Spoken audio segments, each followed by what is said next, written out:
गुरुजी, अक्सर देखा गया स्पेशली आध्यात्मिक साधना में दूसरे शास्त्र, दूसरे ग्रंथ, दूसरों पर हम निर्भर रहते हैं, तो ये डर और भय का समुद्र बन जाता है। ये करेक्ट है? नहीं, आप दूसरों पे क्यों निर्भर रहते हो? क्योंकि आप संसार में रहते हो। सांसारिक अवस्थाएँ यही हैं कि आप दूसरों पे निर्भर रहो। जो व्यक्ति स्वावलंबी होता है, जो अपने स्वयं के साथ रहता है, इस सारे सत्संग का मकसद एक ही है कि आप अपने स्वयं के साथ रहो, प्रभु के साथ रहो। सारी शक्ति वहीं से आती है। किसी दूसरे के साथ आप कितनी देर रह सकते हो? थोड़ी देर खाना खा लोगे, 2 मिनट बात कर लोगे। अक्सर तो आप स्वयं के साथ ही तो रहोगे। 99% टाइम आप अपने आप के साथ स्पेंड करते हो।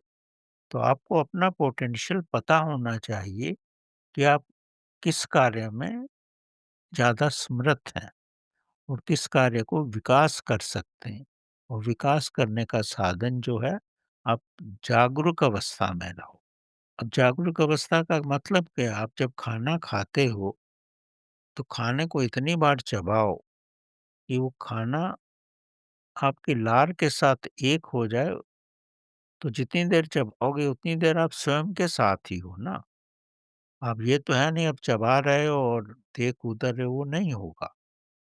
अपने स्वयं के साथ होगा मतलब प्रभु के साथ। अब चल रहे हो तो मोबाइल को मत देखो, अपनी चाल को देखो कि किस शक्ति से आप चल रहे हो। तो वो भी एक साधना हो जाएगी। किसी को सुनो तो ये सुनो कि कान तो मेरे सुन रहे हैं पर अंदर सुनने वाला तो कोई और है। तो वो भी आपका एक ध्यान हो जाएगा। इस अवस्था में सुनोगे तो जो सुनेंगे सुना है आपने तो ज़िंदगी भर नहीं भूलोगे उसको। उसका रस आपके अंदर आएगा। इसलिए मैं कहता हूँ ना कि जो भी वीडियोज़ बनते हैं उनको आप अकेले में सुनो, तो आपको गहराई भी समझ में आएगी और उसका आनंद भी आएगा।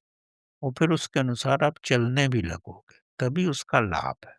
ऐसे काम करते हुए सुन लोगे तो वो तो गाना सुनने के बराबर है, उससे कोई लाभ नहीं होने वाला।